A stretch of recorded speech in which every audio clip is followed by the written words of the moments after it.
Merhaba. Evet, bugünkü konumuz insan. Sorun insanın sorunu. Sizin sorununuz. Arkadaşınızın veya eşinizin aldığı ilaç sizi ne kadar tedavi eder?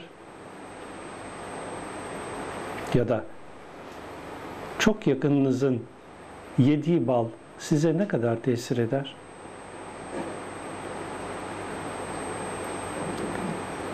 Bu suallerin cevabını doğru olarak elbette ki veriyorsunuz. Aynı şekilde çevrenizdekilerin yaptığı yararlı çalışmalar, ibadetler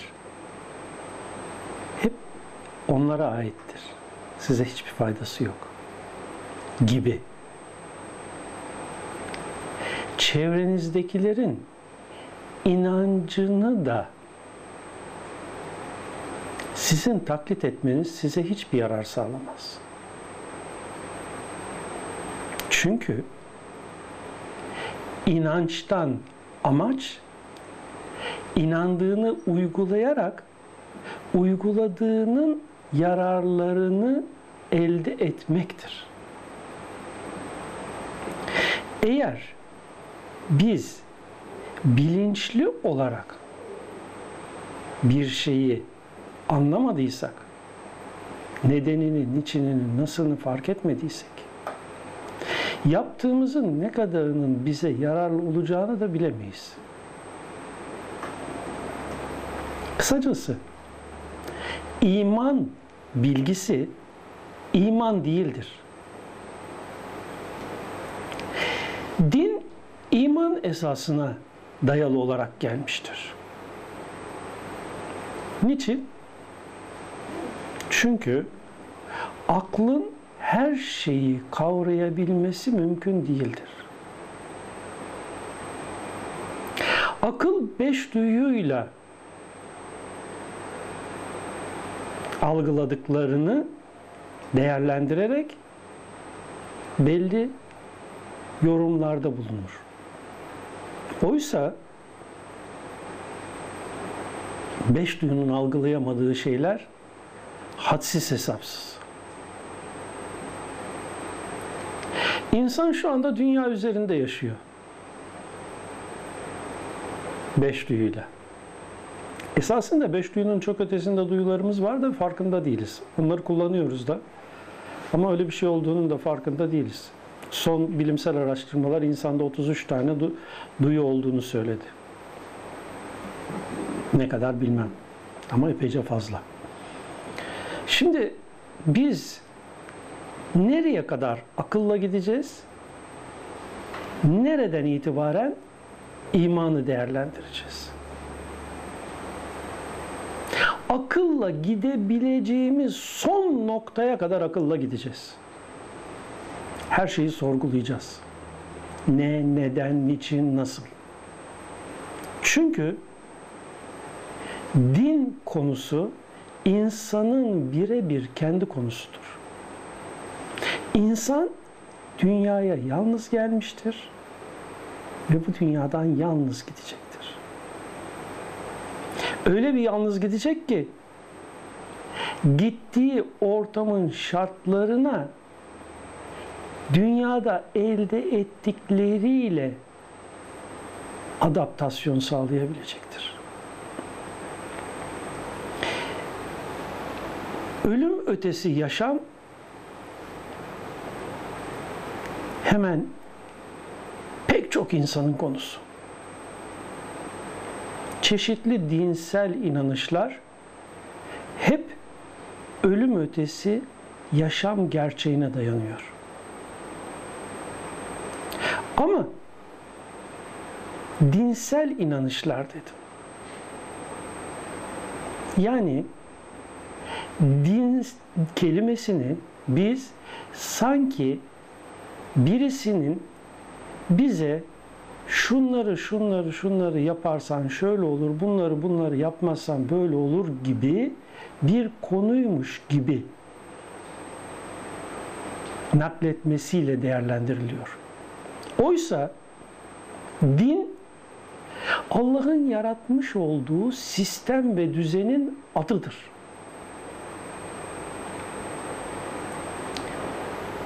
Buna Kur'an'da sünnetullah denmiştir. Siz bu sistem ve düzene, bu işleyen evrensel mekanizmaya ne isim verirseniz verin. Doğa kanunu deyin, Tanrı kanunu deyin, başka bir isim verin. Ama işleyen mükemmel bir mekanizma ve düzen var. Bu mekanizma ve düzende de insanda açığa çıkan duygular yok. İnsanda açığa çıkan değer yargıları yok. Bir muhteşem mekanizma bu. Din, yani bu sistem ve düzeni, sünnetullah'ı anlamak sizin kendi konunuz. Allah Resulü size yukarıda, ötede bir Tanrı olmadığını,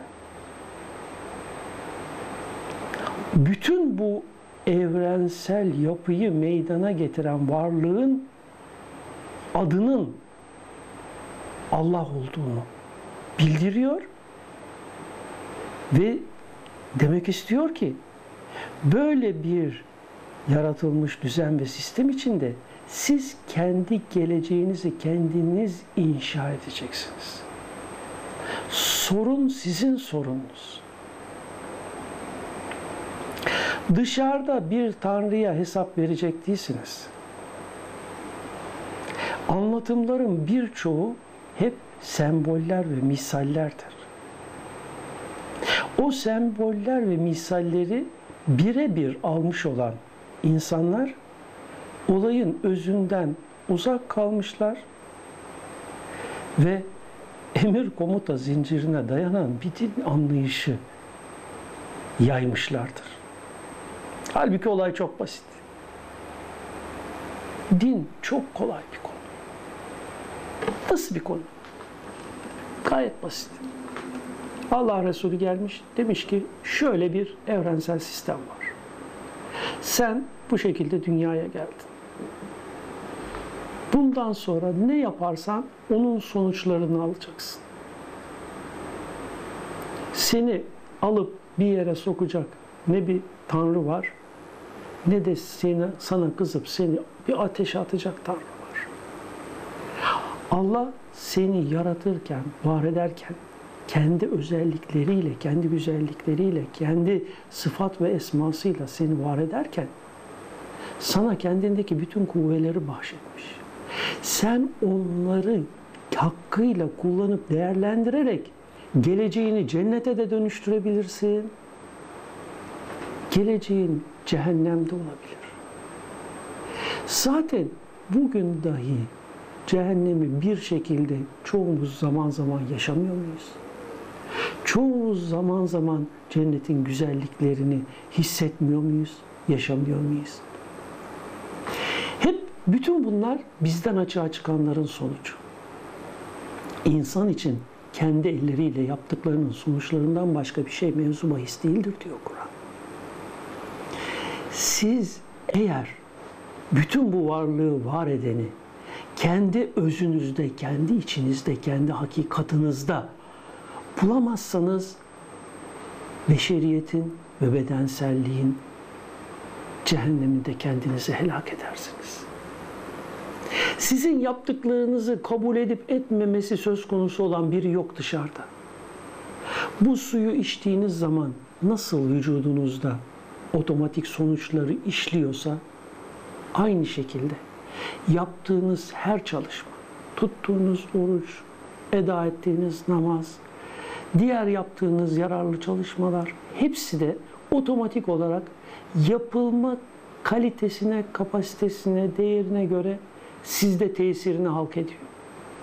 Dışarıda kabul edip etmeyecek biri yok. Sen şöyle yaptın da sen bu kabul olmadı. Bu böyle yaparsan bu kabul olmaz.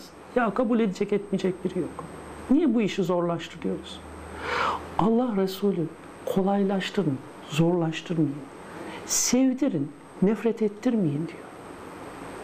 Biz insanları yargılamak için dünyaya gelmedik. Başkalarının ne yapıp yapmadığı bizim sorumluluğumuzda değil.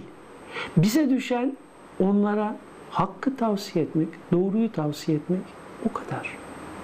Allah Resulüne dahi sen onlara tebliğ et, onlar üzerinde zorlayıcı değilsin uyarısı gelmişken, Allah Resulü kimseyi hiçbir konuda zorlamamışken, bizim haddimize mi başkalarını bir şey yapmak, zorlamak? Düşünün ki, la ikrahe fi'd-din deniyor. Burada incelik noktası fi'd-din.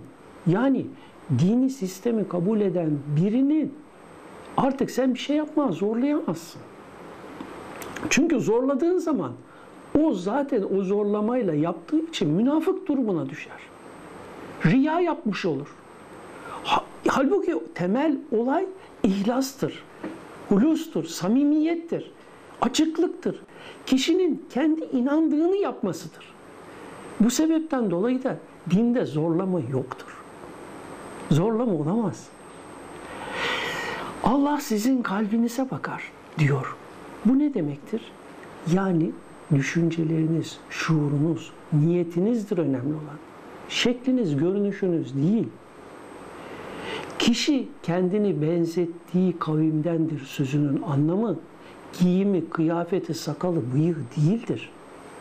Kişinin düşünce yapısı hangi topluluğun düşünce yapısına benziyorsa, kişi o toplumun düşüncelerini paylaşmış biri olarak o toplumun bir ferdi sayılır demektir bu sözün anlamı. Yoksa efendim sen o toplumun giydiği gömleği giyiyorsun, ötekinin giydiği elbiseyi giyiyorsun, ötekinin giydiği ayakkabıyı, çizmeyi giyiyorsun, öyleyse sen oradansın. Yok sakalın şöyledir, yok bıyığın böyledir, yok başörtün şöyledir gibi. Olay değil, dinin konusu bunlar değil. Şimdi iyice bir düşünün lütfen, objektif olarak. Allah Resulü putperest Kureyş kabilesinin içinde dünyaya gelmedi mi? O zaman insanlar o putlara tapmıyorlar mıydı? Allah Resulü Hz. Muhammed Mustafa o devirde onların arasında doğup büyümedi mi? Peki onların arasında doğup büyümüş biri olarak onlar gibi giyinmedi mi? Onlar gibi sakal bırakmadı mı?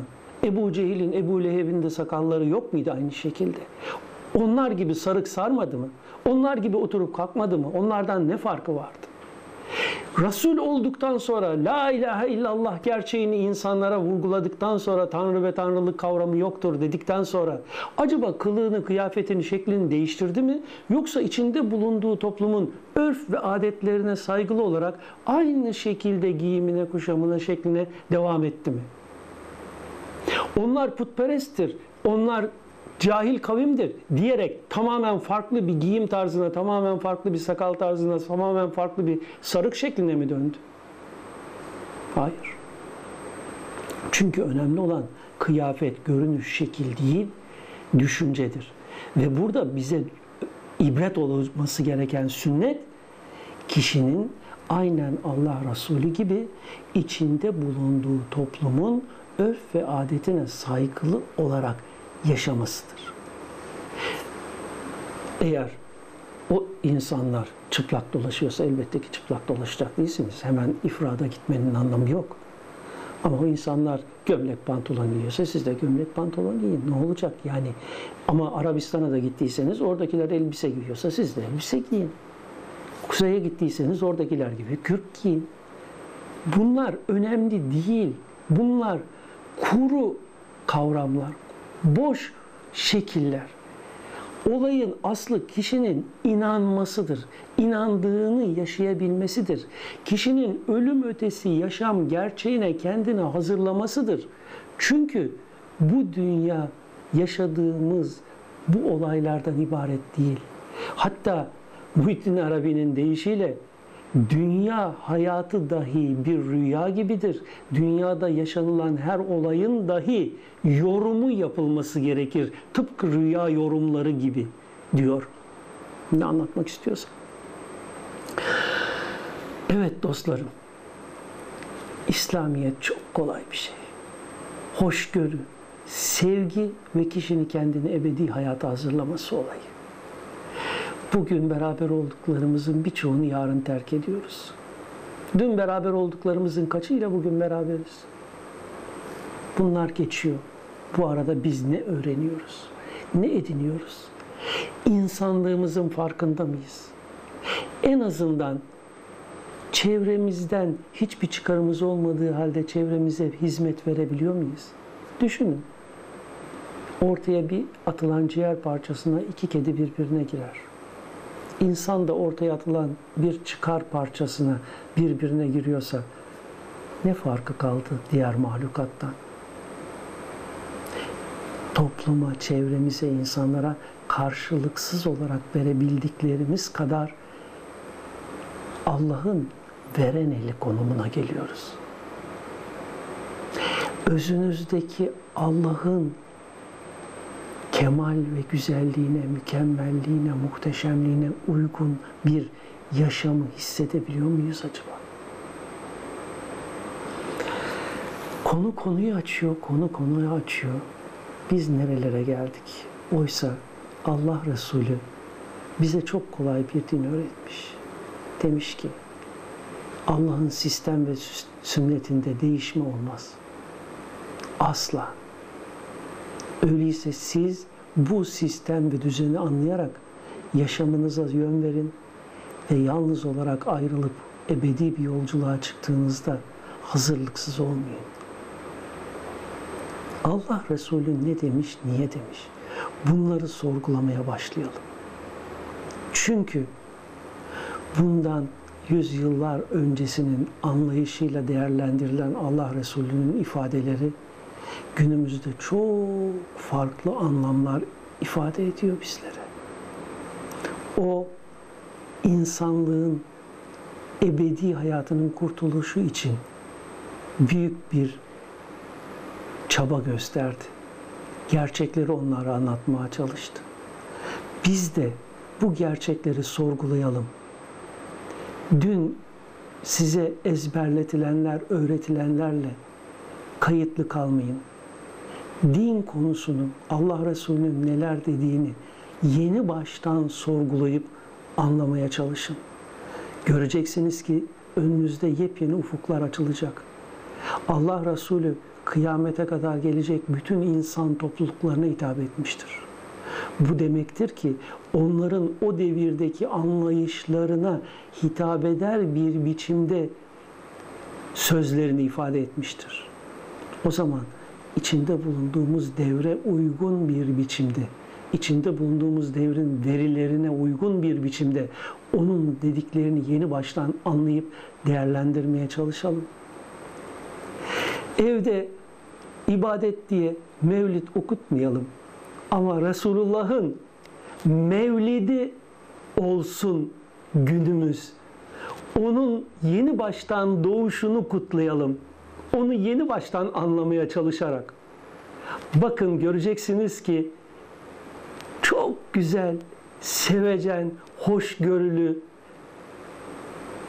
bir ifade tarzı var Resulullah'ta ve o size sadece ve sadece geleceğiniz çok daha güzel olsun diye yönelmiş. Anlatmak istediklerini anlatmış. İnşallah Allah Resulü'nü daha iyi tanımak ve anlamak üzere sohbetlerimize devam etmek mümkün olsun. Şimdilik hoşça kalın efendim.